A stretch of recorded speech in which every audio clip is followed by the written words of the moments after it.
Ibu yang di rumah, jemaat yang diberkati Tuhan, percayalah hari-hari ini Tuhan akan buat perkara yang dahsyat, amin. Di tahun yang baru ini Tuhan akan nyatakan kemuliaan Tuhan, kedahsyatan Tuhan terjadi atas Bapak Ibu di rumah, amin. Mari kita bangkit berdiri, kita mau bersorak bagi Tuhan, kita memasyurkan Dia, sebab Dia dahsyat, Dia besar, lebih dari segalanya. Bangkit berdiri dan berikan sorak-sorai bagi Allah yang dahsyat. Sorakan haleluya, haleluya. Sampai kita angkat tangan kita sama-sama di hadapan Tuhan. Kau terbesar dan mulia, ajaib semua perbuatanmu. Kau terbesar dan mulia, biarlah semua memujimu. Berikan sorak-sorai bagi Allah yang dahsyat, saudara. Masyurkan Dia. Siap lompat buat Allah yang besar. Here we go.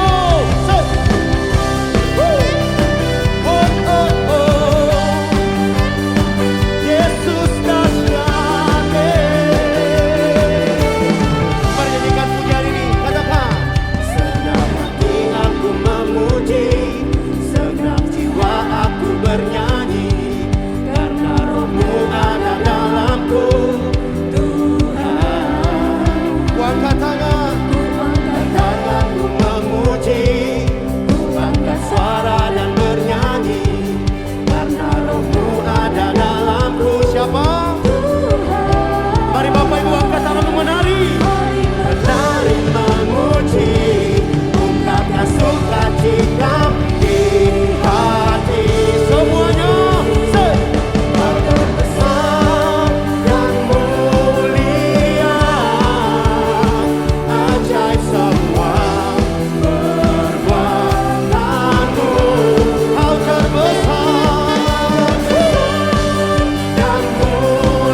sorak-sorak buat Allah yang dahsyat.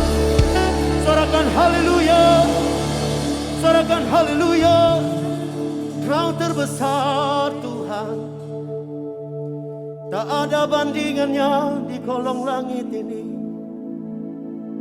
Yang setiap lutut dan berteluh, setiap lidah mengaku Yesus Tuhan. Urabasyaka ya lama. Muliakan Dia. Haleluya. Kami nyanyi haleluya. Terima kasih Yesus.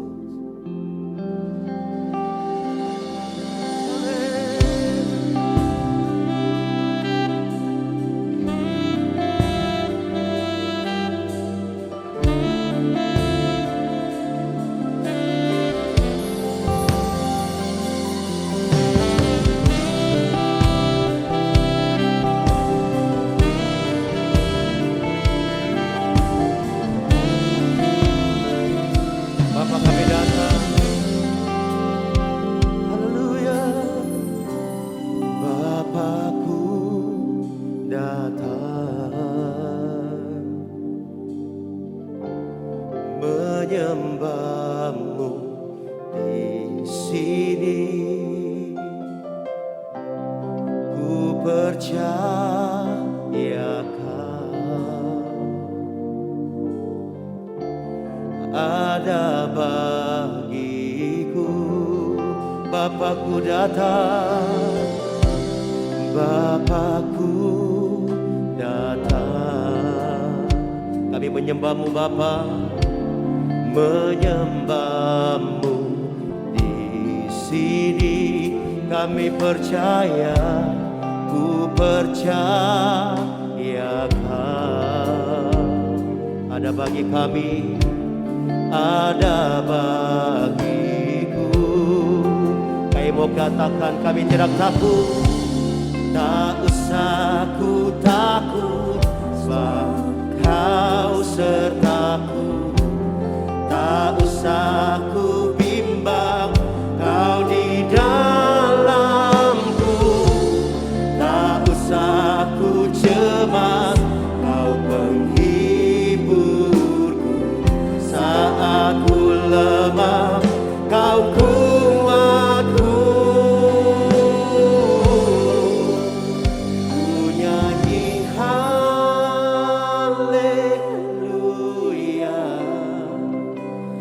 Ku nyanyi haleluya.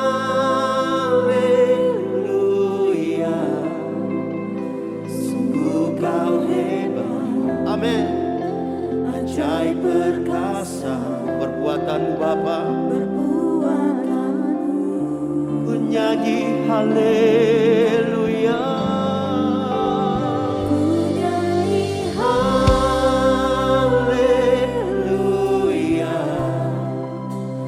Ku nyanyi haleluya. Sungguh Kau hebat. Ajaib perkasa perbuatan-Mu di hidup kami Bapa. Haleluya. Di hidup. Berikan sorak-sorai tepuk tangan buat Tuhan yang baik, bagi Tuhan yang ajaib, bagi Tuhan yang hebat. Oh, katakan Bapa. Bapakku datang, menyembahmu di sini. Amin. Kami percaya, Kau ada bagiku Bapa. Oh, kami mau katakan tak usah ku takut, tak usah ku takut, sebab Kau sertaku. Tak usah ku bimbang, Kau di dalamku. Tak usah ku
sertaku, tak usah ku bimbang, Kau di dalamku, tak usah ku cemas, Kau penghiburku saat ku lemah, Kau kuatku. Ku nyanyi haleluya. Mari Bapak Ibu yang di rumah, angkat tanganmu, nyanyikan haleluya. Sungguh kau hebat, ajaib perbuatanmu. Ku nyanyi haleluya.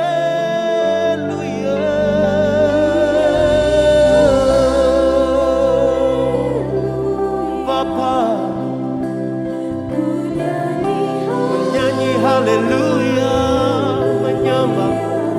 Sungguh kau ajaib perkasa, oh perbuatanmu, oh ku nyanyi haleluya, oh ku nyanyi haleluya,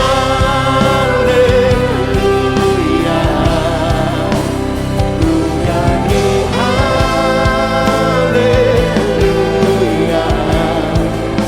Sungguh kau hebat, ajaib perkasa perbuatanmu. Di hidupku sembah Dia, haleluya.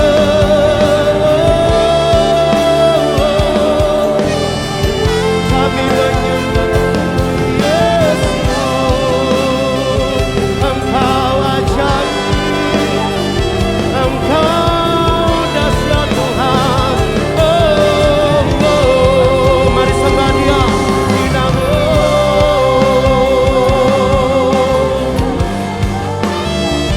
Haleluya, haleluya. Oh,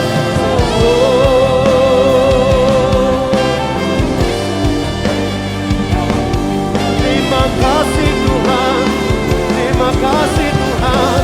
Kami menyembah-Mu, kami memuji-Mu. Haleluya. Oh, oh, Engkau ajaib, Engkau perkasa. Haleluya.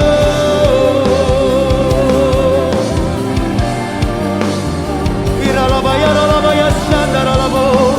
Iralabaya, shandaralabo. Yesus Tuhan. Haleluya.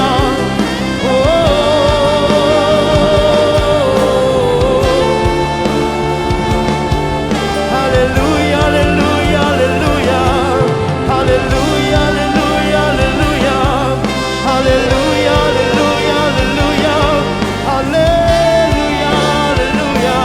Oh, tak usah kami takut kepada apapun, sebab kami punya Engkau, Allah warisan bangsa Israel, Allah yang gagah perkasa. Tak usah kami bimbang, karena kami punya juru selamat. Tak usah kami cemas, karena kami punya Immanuel, Allah yang beserta kami. Oh, hadirat-Mu menyembuhkan, hadirat-Mu memulihkan, hadirat-Mu memberi kemenangan. Ya ralabasekanamu. Haleluya, haleluya. Kami angkat tangan kami menyembah Engkau Raja. Syaralabayase, Syaralabayase. Hadirat-Mu dahsyat Tuhan. Syaralabalabalabalabala. Syaralaba yaralaba sikyaralaba laba. Shiralaba laba laba laba laba laba laba.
Hadiratmu, Hadiratmu Tuhan, ku rasakan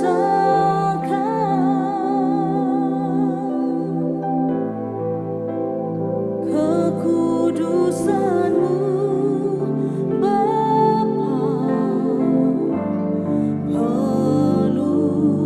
penuhiku.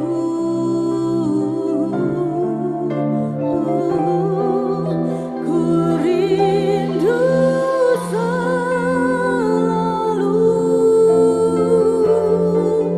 diam dalam bait-Mu, menikmati kasih. yes Lord. Mari Bapak Ibu yang di rumah, kita bangkit berdiri sama-sama. Nyanyikan hadiratmu. Hadiratmu Tuhan, ku rasakan kekudusan-Mu, kekudusan-Mu Bapa,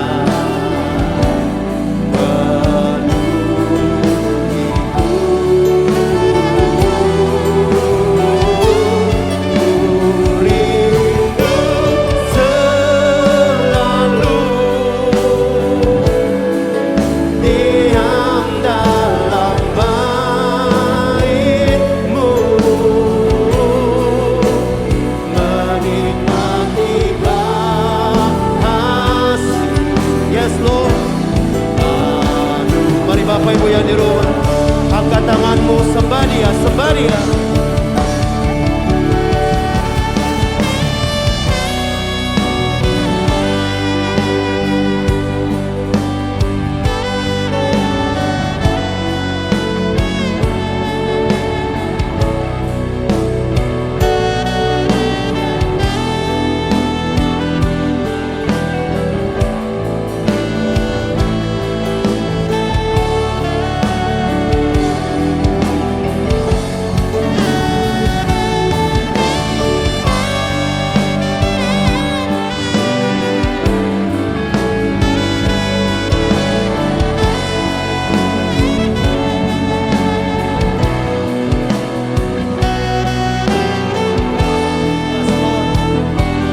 Haleluya.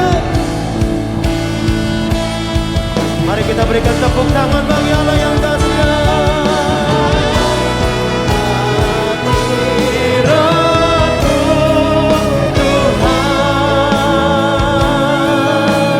ku rasakan kekudusan-Mu, kekudusan-Mu Bapa,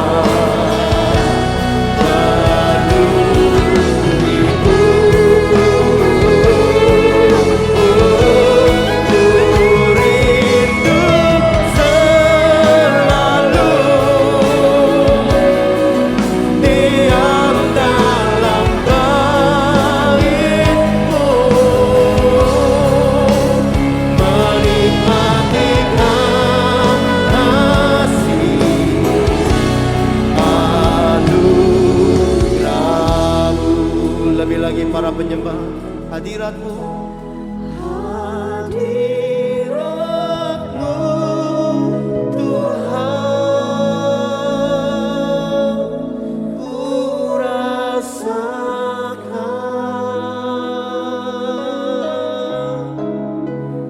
kekudusan-Mu Bapa, penuhiku. Ku rindu selalu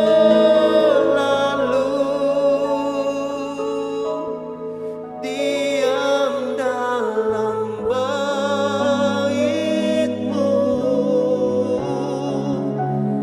menikmati kasih anugerah-Mu, menikmati kasih anugerah-Mu, menikmati kasih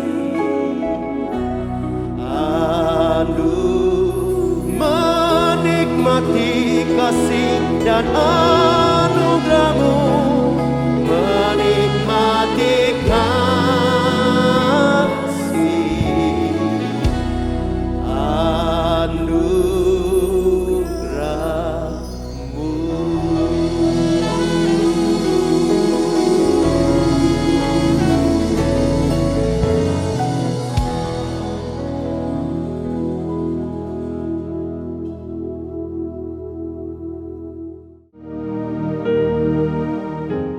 Lima arti Pentakosta ketiga. 1. Pentakosta ketiga adalah pencurahan Roh Kudus yang dahsyat di zaman now melebihi yang terjadi di Azusa Street.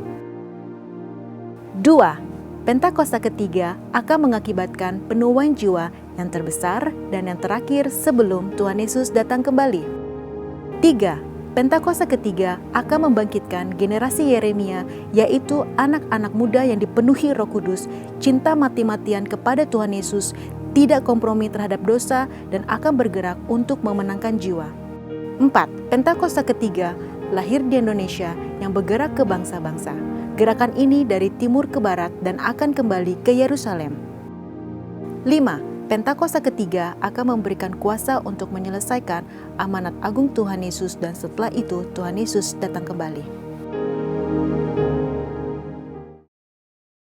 Shalom saudara, selamat hari Minggu. Voice of Pentecost hari ini akan membahas mengenai prophetic preaching atau khotbah profetik. Khotbah profetik adalah khotbah yang disampaikan dalam hadirat, pengurapan, dan kuasa Roh Kudus agar kita dapat melakukan kehendak Tuhan di zaman now. Pada kondisi demikian, seorang pengkhotbah dapat menangkap pesan dan tuntunan khusus dari Tuhan melalui Roh Kudus untuk dilakukan pada saat tertentu. Dengan demikian, ada 3 unsur minimal yang harus dipenuhi dalam khotbah profetik. Pertama, hadirat, pengurapan, dan kuasa Roh Kudus. Khotbah profetik bukanlah khotbah asal-asalan tanpa arah, tujuan, dan dasar yang tidak jelas. Seorang hamba Tuhan yang berada dalam hadirat, pengurapan, dan kuasa Roh Kudus dimungkinkan untuk menangkap pesan profetik dari Tuhan untuk diperkatakan kepada umatnya. Seseorang yang mungkin bukan dari golongan Pentakosta dan tidak mempercayai bahwa karunia-karunia Roh Kudus masih ada di zaman sekarang ini, mungkin tidak sependapat dengan konsep khotbah profetik ini. Akan tetapi, hal itu tidak menjadi alasan seseorang untuk menghakimi bahwa praktek spiritualitas Pentakosta ini adalah hal yang salah dan tidak biblikal. Kedua, petunjuk atau arahan Tuhan. Di dalam Kisah Para Rasul 1 ayat 2, dikatakan bahwa sampai pada hari ia terangkat, sebelum itu ia telah memberi perintahnya oleh Roh Kudus kepada rasul-rasul yang dipilihnya. Ini merupakan gambaran bahwa insan Pentakosta juga dapat menerima perintah dan tuntunan Tuhan melalui Roh Kudus. Dalam ayat ini tidak dikatakan bahwa Tuhan Yesus memberi perintah kepada murid-murid melalui firman Tuhan yang tertulis, melainkan melalui Roh Kudus. Hal inilah yang mendasari bahwa pengkhotbah Pentakosta cenderung membawa dimensi yang baru ke dalam persiapan khotbah. yaitu dengan menafsirkan ayat demi ayat di dalam konteks Alkitab dan tuntunan Roh Kudus untuk pendengar di zaman now. Yang ketiga, kehendak Tuhan pada zaman now. Ciri khas dari khotbah profetik adalah bagaimana memaknai firman Tuhan yang tertulis menjadi tuntunan roh kepada jemaatnya di setiap zaman. Kita percaya firman Tuhan berlaku dan aplikatif dalam setiap kondisi dan situasi. Nah, hal ini membutuhkan kepekaan dalam mendengarkan suara Roh Kudus atas apa yang Tuhan sedang katakan. Sebagai contoh, di dalam 2 Samuel 5 ayat 17-25, Daud sedang berperang dengan orang Filistin. Sebelum Daud maju berperang, dia bertanya kepada Tuhan untuk strateginya. Dan Tuhan menjawab, majulah. Maka Daud maju dan memukul kalah di tahap pertama. Lalu beberapa ayat setelahnya, orang Filistin mau melawan lagi. Dan apa kata Tuhan?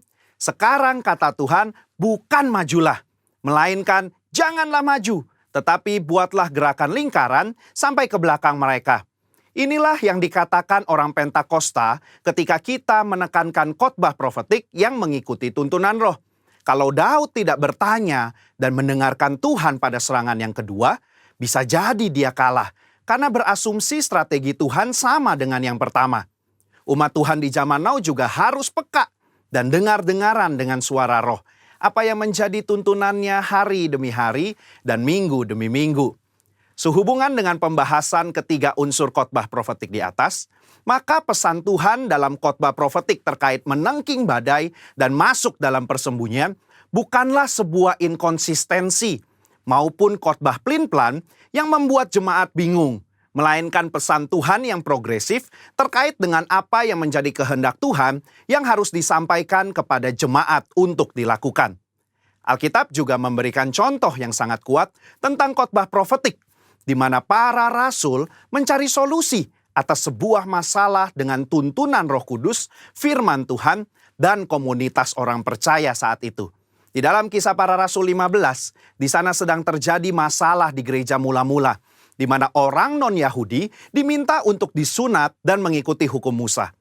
Apa yang para pemimpin lakukan di dalam memutuskan hal tersebut?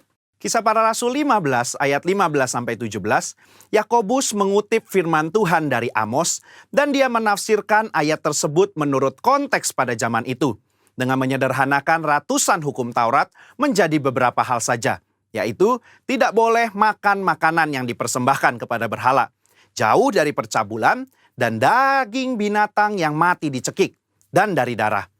Ketika mereka mengirim keputusan itu kepada gereja-gereja, itu adalah keputusan Roh Kudus dan keputusan kami. Ini adalah contoh nyata dari khotbah profetik yang menjawab masalah. Yakobus mengutip firman Tuhan dari kitab Amos dan bersama komunitas yang dipenuhi Roh Kudus menafsirkan dan memberikan pesan profetik untuk gereja mula-mula di zaman itu. Hal inilah yang mendasari bagaimana seorang pengkhotbah yang dipenuhi Roh Kudus harus bisa memberikan tuntunan kepada jemaat sesuai dengan kebenaran firman Tuhan pada zaman now. Kesimpulannya, khotbah profetik merupakan khotbah yang dihasilkan dari pengkhotbah yang berada dalam hadirat, pengurapan, dan kuasa Roh Kudus, di mana kondisi tersebut memungkinkan seorang pengkhotbah untuk mendapatkan tuntunan, arahan, dan pesan khusus dari Tuhan melalui Roh Kudus. Sebagai insan Pentakosta, kita juga menerima dan merindukan khotbah-khotbah yang profetik di seluruh komunitas kudus dimanapun kita berada. Pesan profetik ini memungkinkan seseorang untuk menangkap dan melakukan apa yang menjadi kehendak dan tuntunan Tuhan pada zaman di mana ia hidup. Sehingga dengan penuh keyakinan, kita menjalani kehidupan yang berkemenangan bersama Tuhan. Amin. Saudara, untuk penjelasan lebih lengkapnya dari tim teologi kami, jangan lupa buka link yang ada di atas atau scan barcode yang tersedia.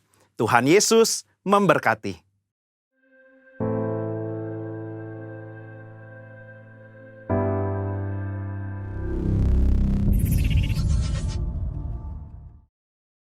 Shalom Bapak Ibu yang terkasih di dalam nama Tuhan Yesus Kristus. Senang kita jumpa lagi di ibadah online GBI Puri Indah. Saya mengucap syukur kalau kita ada sampai pada hari ini itu semua karena kemurahan Tuhan. Hari ini saya akan bawakan satu topik tentang bagaimana merubah harapan menjadi kenyataan. Saya percaya setiap kita Bapak Ibu di tahun baru ini pasti punya banyak harapan yang baru. Semua orang menulis goal-goalnya di tahun 2021 ini. Dan banyak hal resolusi-resolusi yang akan kita lakukan untuk mengubah hidup kita menjadi lebih baik. Dan saya percaya Bapak Ibu setiap kita ingin hidup kita berubah menjadi lebih baik. Nah bagaimana caranya Bapak Ibu supaya setiap kita bisa merubah harapan itu menjadi kenyataan. Karena banyak orang memiliki harapan tapi tidak pernah menjadi kenyataan. Nah hari ini kita akan belajar bagaimana kita bisa mengalami dan merubah harapan menjadi kenyataan. Kita memasuki dan mengawali tahun yang baru dengan sebuah harapan yang baru. New Year, New Hope ya saudara ya. Anda berharap bagaimana saudara kerohanian Anda menjadi lebih baik. Pernikahan dan keluarga Anda menjadi lebih baik saudara. Keuangan, pekerjaan, bisnis, pelayanan Anda menjadi lebih baik. Dan juga tentunya kesehatan tubuh kita juga menjadi lebih baik. Ada dua hal saudara yang kita harus lakukan untuk merubah harapan menjadi kenyataan. Yang pertama adalah decision. Bagaimana Anda harus membuat satu keputusan. Dan yang kedua adalah disiplin. Ya, decision dan disiplin ini adalah satu paket. Tidak bisa kita pisah-pisahkan Bapak Ibu. Ketika Anda buat decision, maka Anda harus buat komitmen dan disiplin.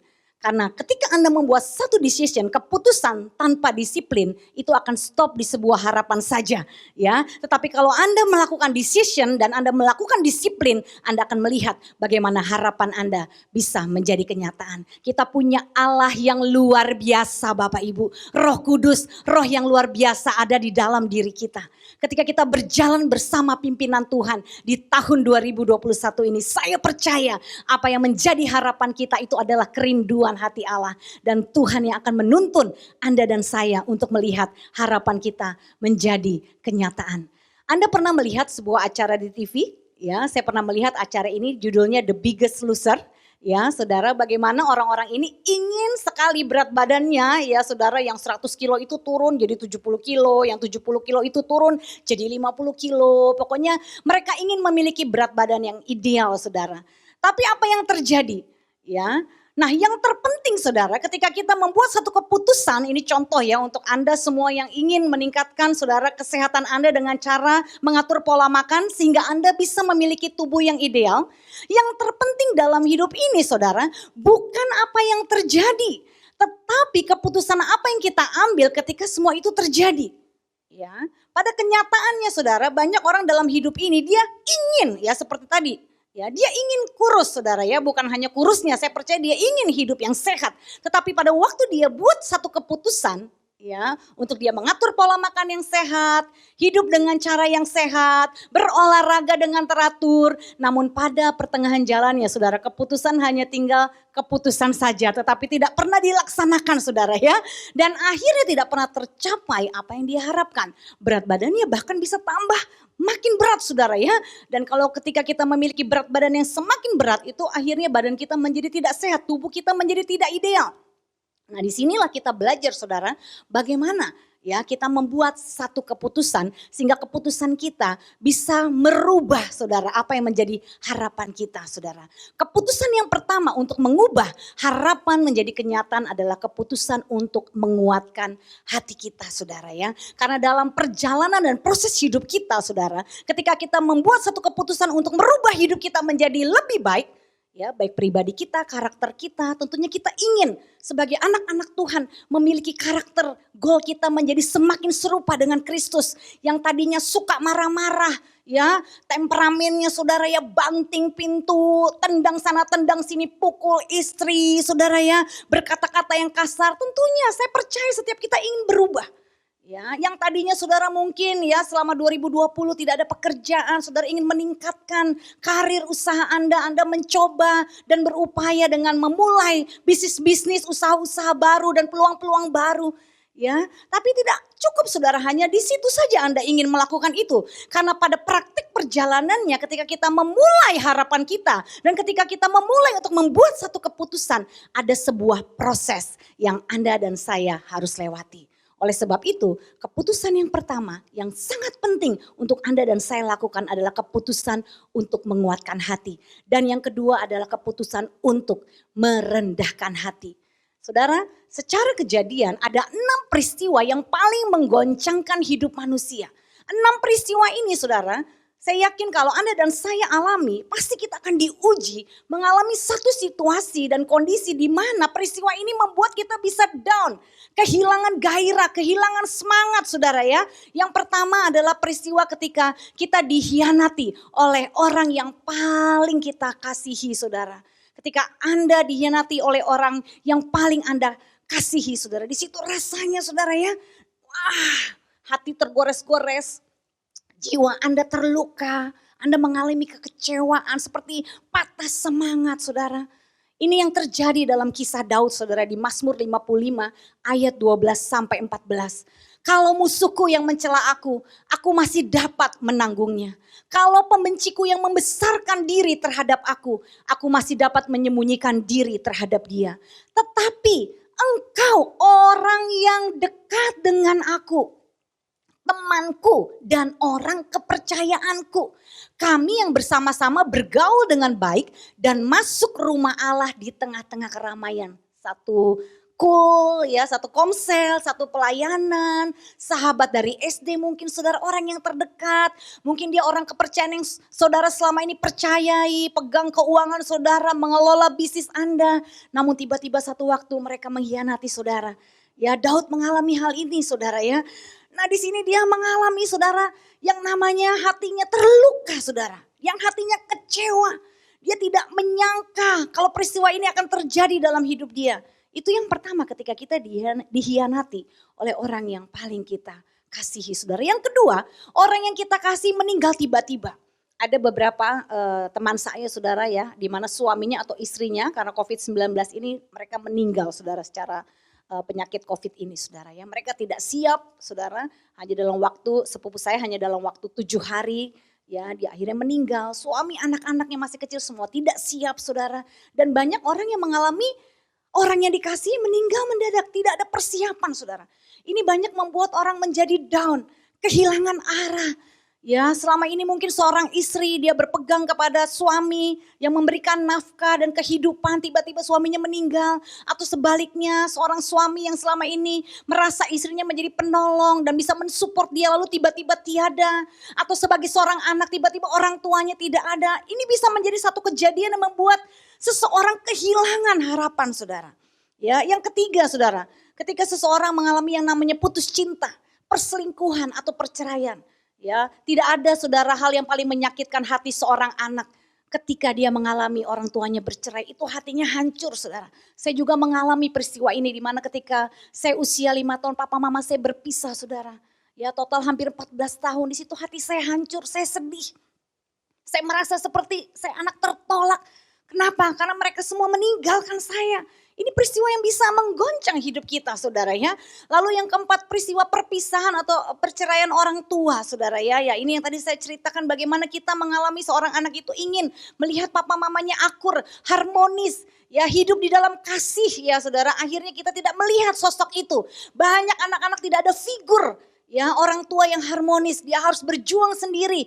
Dan bahkan ada banyak orang saudara yang trauma menikah. Kenapa? Karena mereka melihat kehidupan orang tuanya berantakan saudara. Sehingga mereka takut untuk memasuki pernikahan. Dan yang selanjutnya ketika peristiwa terjadi saudara di mana dokter memvonis saudara ya penyakit yang mematikan. 2 hari lalu saya melayani seorang suami daripada seorang ibu saudara yang didiagnosa dan divonis dokter kanker lidah dan sudah menyebar sampai ke paru-paru. Dan dokter memvonis bahwa usia suaminya tinggal 6 hari lagi. Ketika saya video call saudara, saya telepon dan saya melihat saudara ya itu pucat sekali, putih semua mukanya, istrinya sedih. Tapi saya tanya dia, bagaimana perasaan ibu? Aduh bu, secara manusia saya nggak kuat. Tapi saya masih punya pengharapan bahwa Tuhan sanggup menyembuhkan. Ya tapi kalau sudah menghadapi vonis dokter saudara bagaimana rasanya? Ya pasti kita bisa tergoncang saudara. Nah 6 hal ini bisa menggoncang hidup kita. Namun apapun yang terjadi saudara, kita mau bawa saudara hidup kita terus untuk berfokus kepada janji Tuhan saudara. Dan yang keenam adalah peristiwa ketika kita mengalami PHK saudara, gagal bisnis atau ditipu. Ya, siapa di sini Bapak Ibu pernah ngalamin ya namanya ditipu atau Bapak Ibu di PHK tanpa mendapatkan pesangon. Ya di pandemi ini saudara saya banyak melayani ya khususnya ibu-ibu yang mengalami di PHK tanpa menerima pesangon. Padahal mereka sudah bekerja 12 tahun, 15 tahun. Mereka hancur hati, mereka merasa dicampakkan, tidak dihargai. Saudara ya, nah ini satu peristiwa yang juga bisa menggoncangkan hidup kita. Nah Anda ketika Anda mengalami 6 peristiwa ini saudara, percayalah saudara bahwa di balik semua peristiwa ini Tuhan tetap memiliki saudara rencana dan rancangan yang terbaik untuk kita. Jangan izinkan ke-6 peristiwa ini untuk membuat hidup Anda down, hancur, kehilangan arah. Tapi pastikan ketika mungkin satu saat kita menghadapi 6 peristiwa ini kita tetap memiliki hati yang fokus dan terus pegang janji Tuhan. Bahwa rancangan Tuhan adalah rancangan yang terbaik untuk kita semuanya. Yang terpenting dalam hidup ini Bapak Ibu bukan apa yang terjadi. Tetapi keputusan apa yang kita ambil ketika semua itu terjadi. Bagaimana ketika Anda mengalami dikhianati oleh orang yang Anda paling kasihi. Bagaimana ketika Anda mengalami ketika orang yang paling Anda kasihi meninggal dunia. Bagaimana ketika Anda mengalami satu posisi di mana Anda melihat dan mengalami pasangan Anda berselingkuh. Ya, di mana orang tua Anda bercerai, di mana mungkin satu saat ada kehidupan di mana dokter memvonis ya satu penyakit yang datang dalam kehidupan Anda atau Anda mungkin mengalami gagal bisnis, Anda di PHK, Anda tidak ada pekerjaan, usaha Anda bangkrut semua mendadak sampai semua aset Anda hilang seketika Saudara. Bagaimana keputusan Anda? Saya mau katakan sekali lagi, yang terpenting dalam hidup ini bukan apa yang terjadi, tetapi keputusan apa yang kita ambil ketika semua itu terjadi. Keputusan untuk menguatkan hati kita adalah keputusan yang terbaik saudara. Yosua 1 ayat 9 berkata bahwa bukankah telah kuperintahkan kepadamu, kuatkan dan teguhkanlah hatimu. Janganlah kecut dan tawar hati, sebab Tuhan Allahmu menyertai engkau kemanapun engkau pergi. Ya, di kisah tentang seorang saudara yang kita kenal dengan nama Daud saudara. Daud adalah seorang yang luar biasa. Dia juga pernah mengalami satu goncangan yang berat di dalam hidupnya. Ya, di dalam 1 Samuel 30 ayat 1 sampai 6, ketika Daud serta orang-orangnya sampai di Siklak pada hari yang ketiga, orang Amalek telah menyerbu tanah Negeb dan Siklak. Siklak telah dikalahkan oleh mereka dan dibakar habis. Perempuan-perempuan dan semua orang yang ada di sana, tua dan muda telah ditawan mereka. Dengan tidak membunuh seorang pun, mereka menggiring sekaliannya, kemudian meneruskan perjalanannya. Ketika Daud dan orang-orangnya sampai ke kota itu, tampaklah kota itu terbakar habis. Dan istri mereka serta anak mereka yang laki-laki dan perempuan telah ditawan. Lalu saudara perhatikan baik-baik, menangislah Daud dan rakyat yang bersama-sama dengan dia. Itu dengan suara nyaring saudara. Sampai mereka tidak kuat lagi menangis. Anda pernah menangis saking Anda hatinya hancur? Ya, sampai gak bisa nangis lagi? Ini yang Daud dan rakyatnya alami saudara. Juga kedua istri Daud ditawan, yakni Ahinoam perempuan Yisrael dan Abigail bekas istri Nabal orang Karmel itu. Daud mengalami satu peristiwa yang tergoncang saudara. Ya, yang membuat dia kehilangan saudara ya harapan, habis akal, terjepit saudara. Namun yang menarik adalah dan Daud sangat terjepit karena rakyat mengatakan hendak melempari dia dengan batu.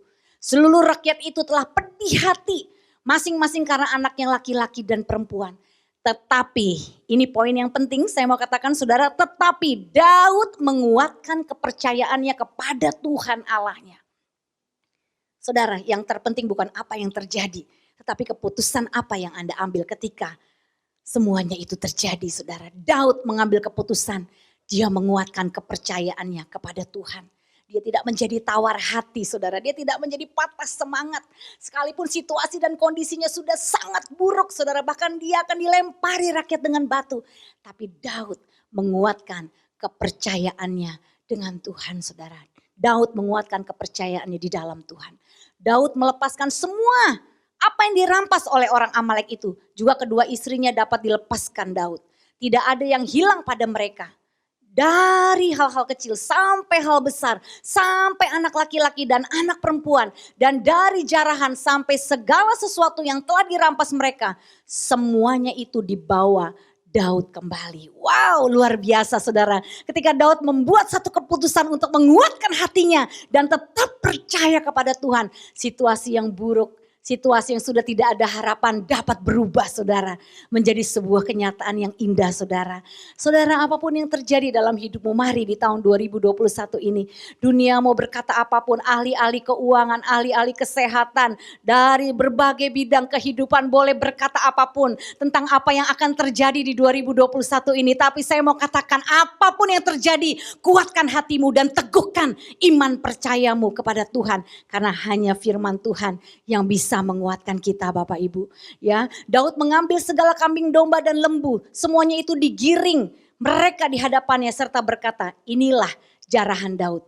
Hanya beberapa hari setelah peristiwa Jiklak, Daud dilantik menjadi raja atas Yehuda di Hebron. Saudara lihat, sebuah proses ya dari harapan menjadi satu kenyataan itu tidak mudah. Ada banyak hal yang bisa menekan kita, menghimpit kita, menindas kita, menyakiti kita, melukai kita. Membuat kita kehilangan arah, membuat kita kehilangan harapan. Tapi apapun yang terjadi dalam hidupmu, ambil keputusan untuk menguatkan hatimu. Karena di hadapanmu tersedia satu reward, satu surprise yang luar biasa untuk kita semua saudara. Wow, ketika Anda fokus kepada keadaan saudara, keadaan itu bisa membuat Anda semakin takut, semakin gentar, semakin ciut. Anda bisa tawar hati, Anda bisa kehilangan iman.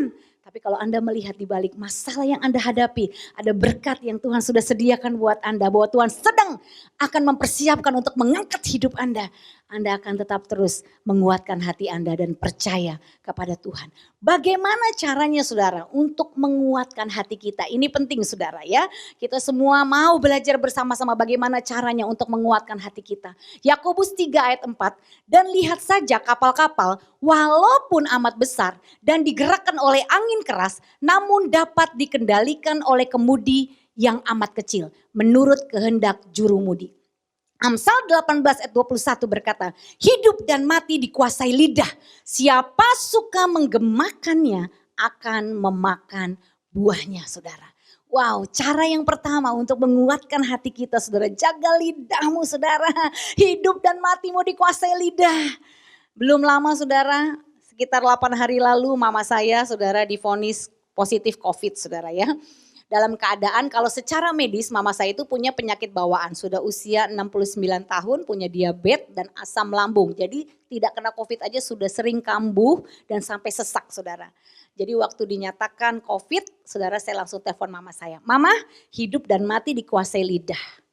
Apapun sakit mama, kuasai lidah mama. Saya ingatkan satu ayat di 1 Petrus 2 ayat 24 bahwa Tuhan sendiri yang telah menanggung dan memikul semua dosa kita di dalam tubuhnya di kayu salib. Ya supaya kita yang berdosa hidup untuk kebenaran karena Tuhan sudah mengampuni dosa kita. Dan di ayat itu dikatakan oleh bilur-bilur Tuhan Yesus kamu telah sembuh. Bukan akan sembuh Bapak Ibu, telah sembuh. Saya katakan penyakit COVID-19 dalam tubuh mama sembuh dalam nama Yesus. Wah, hari itu kita semangat saudara ya. Memperkatakan saudara ya firman Tuhan siang dan malam. Setiap saya telepon mama saya ingatkan lagi, mama hidup dan mati dikuasai lidah. Siapa suka menggemakannya, ia akan makan buahnya. Dan puji Tuhan saudara, ibu-ibu yang lain yang seusia mama saya, itu pada waktu ditanya bagaimana rasanya, mereka cerita, aduh mau mati rasanya pada waktu mengalami proses sakit COVID ini saudara. Tapi waktu mama saya melewatinya luar biasa saudara ya. Dia memperoleh kasih karunia saudara sehingga hari ini dia dinyatakan pulih kondisinya saudara. Wow luar biasa. Jadi kita tidak perlu takut dengan situasi kondisi apapun. Ya apalagi di masa COVID ini saudara. Saudara dengar berita sana berita sini yang menakutkan yang membuat Anda paranoid saudara. Ya kita tidak bisa hindari itu. Tapi arahkan hati dan telinga kita untuk mendengar firman dan memperkatakan firman Tuhan siang dan malam. Karena hidup dan matimu dikuasai lidahmu. Cara menguatkan hati dan iman percayamu kepada Tuhan adalah pergunakan lidahmu untuk berkata-kata firman Tuhan. Pagi, siang, malam saudara. Yosua 1 ayat 8 berkata, janganlah engkau lupa memperkatakan kitab Taurat ini. Tetapi renungkanlah itu siang dan malam. Supaya engkau bertindak hati-hati sesuai dengan segala yang tertulis di dalamnya, sebab dengan demikian perjalananmu akan berhasil dan engkau akan beruntung. Anda mau beruntung di tahun 2021 ini? Jaga lidahmu, perkatakan firman Tuhan siang dan malam. Hidupmu dikuasai oleh lidahmu, saudara. Saya mengalami satu kehidupan di mana saya boleh menikmati bersama suami dan anak-anak juga jemaat Tuhan yang kami layani di hari-hari ini.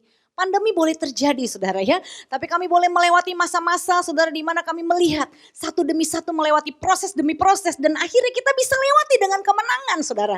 Itu bergantung keputusan kita, saudara. Ya, yang penting bukan apa yang terjadi, tapi keputusan apa yang Anda ambil ketika semuanya itu terjadi. Kalau Anda mengambil keputusan, kalau Anda mengambil keputusan untuk menguatkan hati dan iman percayamu kepada Tuhan dengan menjaga lidahmu, memperkatakan firman Tuhan siang dan malam, Anda akan memakan buah yang manis. Hubunganmu suami istri, orang tua anak, keuanganmu, pekerjaanmu, pelayananmu, mau digoncang apapun, mau tergoncang seperti apapun, saudara, Anda akan tetap bangkit, saudara. Anda menjadi orang-orang yang tidak terkalahkan. Ya, dan praktekkan, saudara, saya sering mempraktekkan ini, yaitu berkhotbah kepada diri Anda sendiri. Saya mau katakan Bapak Ibu, khotbah yang paling powerful adalah khotbah terhadap diri sendiri. Sebelum kita berkhotbah kepada orang lain, khotbahkan dulu diri sendiri. Ini yang saya lakukan, yang saya praktekkan dari sejak saya bertobat. Saya waktu ngaca, saya khotbah. Sandy, kamu berharga karena kamu diciptakan segambar dengan Allah. Dan dibuktikan dengan kematian Yesus di kayu salib. Saya katakan 2 Korintus 5 ayat 17. Sandy, kamu adalah ciptaan yang baru. Yang lama sudah berlalu, sesungguhnya yang baru sudah datang. Saya khotbahkan setiap hari diri saya, saudara. Ya, saya tidak pernah izinkan masalah itu berlarut-larut, mencekam. Ya, membuat saya down, membuat saya putus asa. Tidak, saudara. Kenapa? Karena saya tahu hanya firman Tuhan yang bisa membangkitkan. Dan saya harus berkhotbah kepada diri saya sendiri. Coba Anda praktekkan Bapak Ibu. Ketika saya juga dinyatakan COVID-19, saudara, pada akhir Maret. Saya praktekkan, saudara. Saya berkhotbah kepada diri sendiri. Paru-paru dengar. Karena pada waktu itu saya dinyatakan COVID juga pneumonia, ya saudara ya. Dimana di paru-paru saya juga ada bercak-bercaknya, saudara. Bercak-bercak putih. Saya dan suami kena, ya. Lalu apa yang terjadi? Pada waktu saya kena COVID-19 itu, saudara, saya katakan kepada paru-paru. Paru-paruku, tubuhku, kamu adalah bait Allah yang kudus. Oleh bilur Yesus, paru-paruku sekarang bersih. Ya, awalnya dokter bilang bahwa saya akan 2 minggu dirawat di rumah sakit. Tapi 8 hari, saudara, dinyatakan kondisi saya sudah baik, pulih dan boleh pulang isolasi mandiri di rumah. Wow, luar biasa, saudara. Khotbah kepada diri sendiri. Ya, Anda akan melihat dan Anda akan makan buah yang manis. Mazmur 103 ayat 1-5 berkata, dari Daud, pujilah Tuhan hai jiwaku, pujilah namanya yang kudus hai segenap batinku. Pujilah Tuhan hai jiwaku dan janganlah lupakan segala kebaikannya. Dia yang mengampuni segala kesalahanmu, yang menyembuhkanmu dari segala penyakitmu. Dia yang menebus hidupmu dari lubang kubur. Yang memahkotai engkau dengan kasih setia dan rahmat. Dia yang memuaskan hasratmu dengan kebaikan. Sehingga masa mudamu menjadi baru seperti pada burung Raja Wali.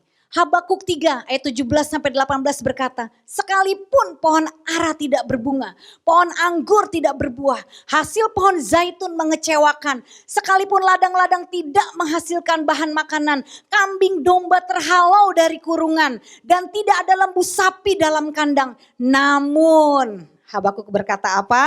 Aku akan bersorak-sorak di dalam Tuhan, beria-ria di dalam Allah yang menyelamatkan aku. Wow, saudara. Ya, cara menguatkan hati dan untuk tetap saudara bangun imanmu dan tetap percaya kepada Tuhan adalah bernyanyi, memuji Tuhan dengan segenap hati, saudara. Justru di saat iman Anda down, ya saudara ya, di saat Anda tidak ada harapan, lebih banyak waktu untuk memuji Tuhan, saudara ya. Terus bernyanyi, aduh Bu, saya blank. Saya kalau baca firman Tuhan blank, gak ngerti apa-apa. Ya, saya kalau berdoa blank, kayak gak bisa ngomong. Saya kayak gak bisa Bu untuk datang menerobos, berdoa sama Tuhan. Justru di saat itu puji Tuhan, pasang itu YouTube atau pasang itu CD penyembahan. Saudara nyanyi, ikutin aja. Lawan perasaan Anda yang berkata blank, yang berkata kosong, yang berkata hampa. Ya, putuskan untuk tetap memuji Tuhan, saudara, dengan segenap hati. How great is our God, sing with me, how great is our God. And always see how great is our God. Pandang saudara kepada Tuhan, angkat pujian, penyembahan untuk Tuhan, doa saudara dengan pujian penyembahan. Wow, pasti akan terjadi satu terobosan saudara. Kisah Para Rasul 16 ayat 25 sampai 26. Tetapi kira-kira tengah malam Paulus dan Silas berdoa dan menyanyikan puji-pujian kepada Allah. Dan orang-orang hukuman lain mendengarkan mereka. Akan tetapi terjadilah gempa bumi yang hebat sehingga sendi-sendi penjara itu goyah. Dan seketika itu juga terbukalah semua pintu dan terlepaslah belenggu mereka semua. Ketika Paulus dan Silas di penjara, tidak ada harapan saudara. Dia memuji-muji Tuhan dan sesuatu mujizat terjadi. Sukacita itu selalu mendahului mujizat saudara. Ya, dan yang selanjutnya cara menguatkan hati adalah bagaimana saudara berdialog. Ya, saudara tanya jawab, berdialog dengan diri Anda sendiri, self talk namanya.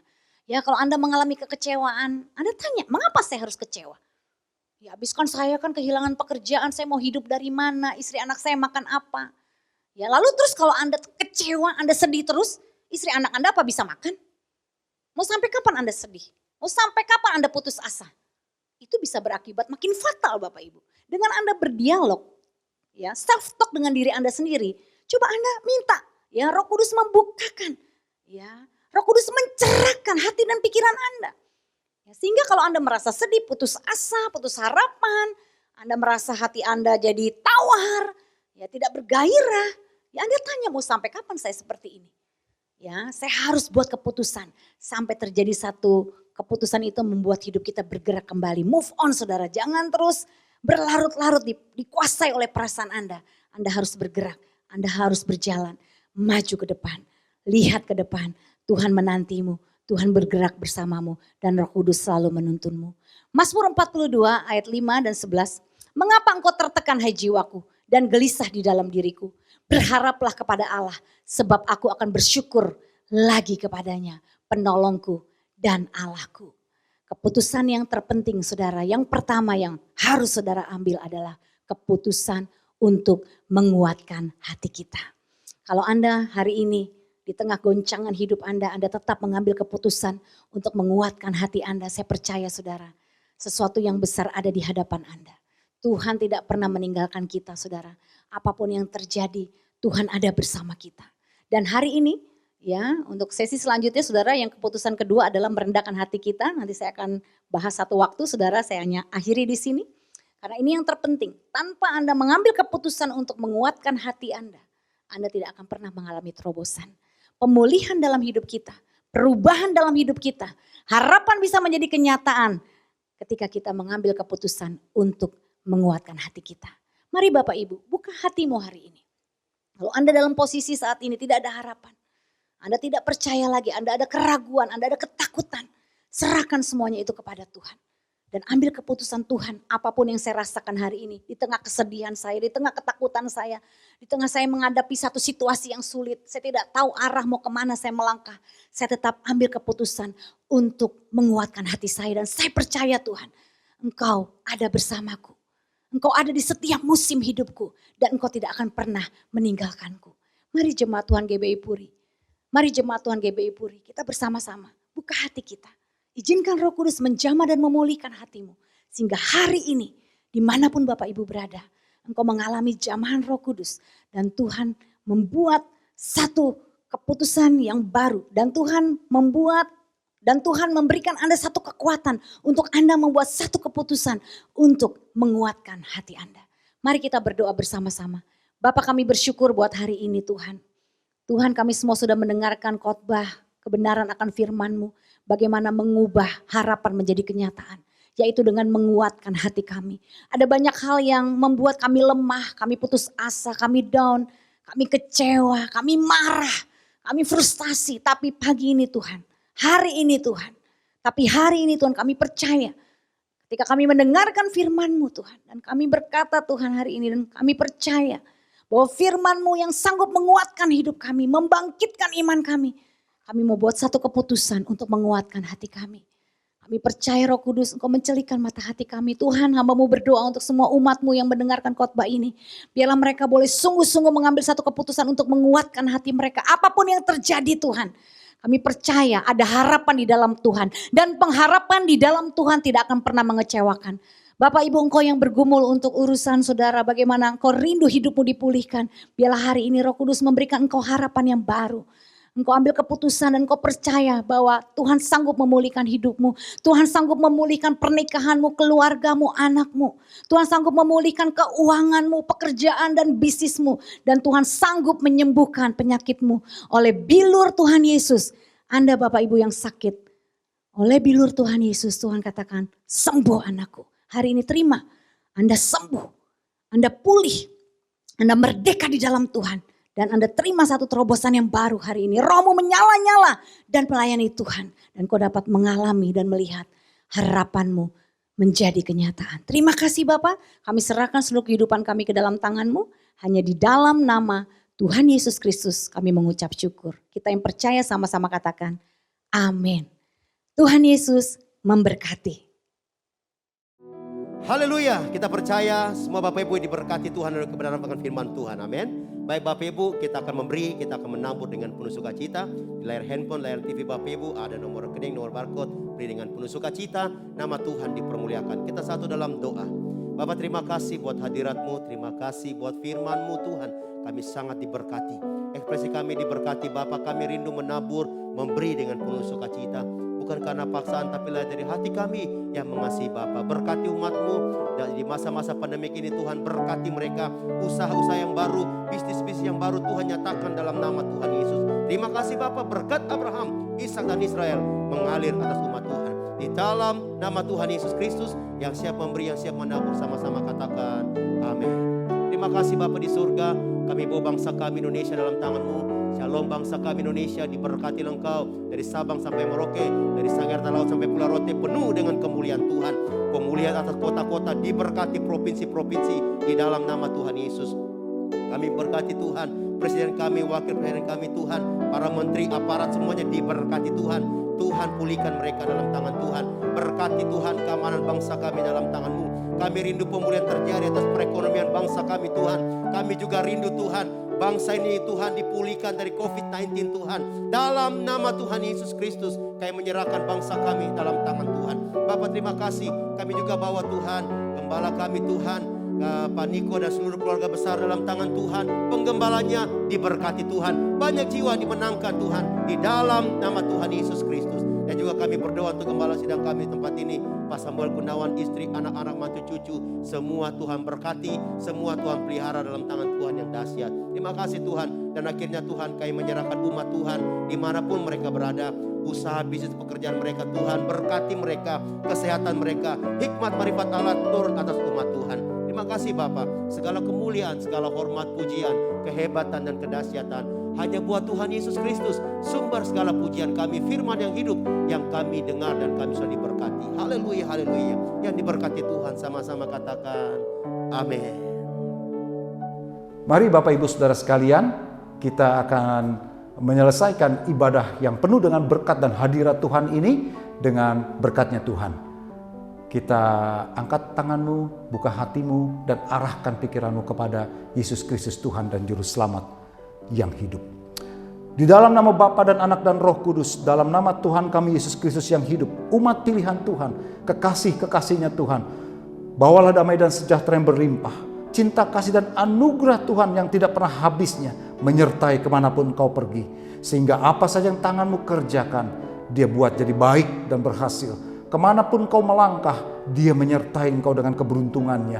Agar lewat itu, nama Tuhan Yesus Kristus dipermuliakan dan hidupmu jadi berkat buat banyak orang lain yang berkekurangan. Dalam keluargamu, di gereja, di kota ini, Jakarta, Indonesia, bahkan dimanapun Tuhan menempatkanmu, mulai hari ini sampai selamanya. Yang percaya, sama-sama kita berkata, amin. Haleluya, puji Tuhan. Shalom jemaat yang terkasih dalam Tuhan, berikut pengumuman seluruh kegiatan GBI Puri Indah. Bagi saudara yang belum tergabung dalam KUL GBI Puri Indah dan rindu untuk berkumpul, bersekutu, dan berkomunitas bersama, saudara dapat menghubungi kami di dalam call center yang tertera di layar saudara. Bagi saudara yang ingin berpartisipasi dalam GBI Puri Indah Peduli, saudara dapat menabur melalui rekening diakonia berikut ini.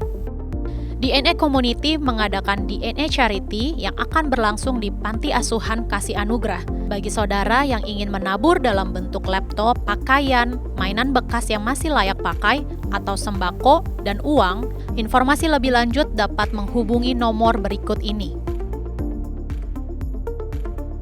Mari nikmati hadirat Tuhan di rumah saudara setiap hari Selasa melalui ibadah Encounter Night yang akan diadakan secara langsung di YouTube GBI Puri Indah, dan bagi saudara yang ingin didoakan dapat mengirimkan doa saudara ke nomor 0815 1351 7082 atau melalui live chat di YouTube GBI Puri Indah. Ibadah wanita Women in Christ diadakan setiap hari Kamis pukul 10 pagi di YouTube GBI Puri Indah. Ibadah online GBI Puri Indah dapat saudara saksikan pada hari Minggu pukul 8 dan 10 pagi. Saudara dapat mengakses melalui gbipuriindah.online.church. Kami juga menyediakan ibadah live melalui aplikasi Zoom setiap hari Minggu pukul 10 pagi.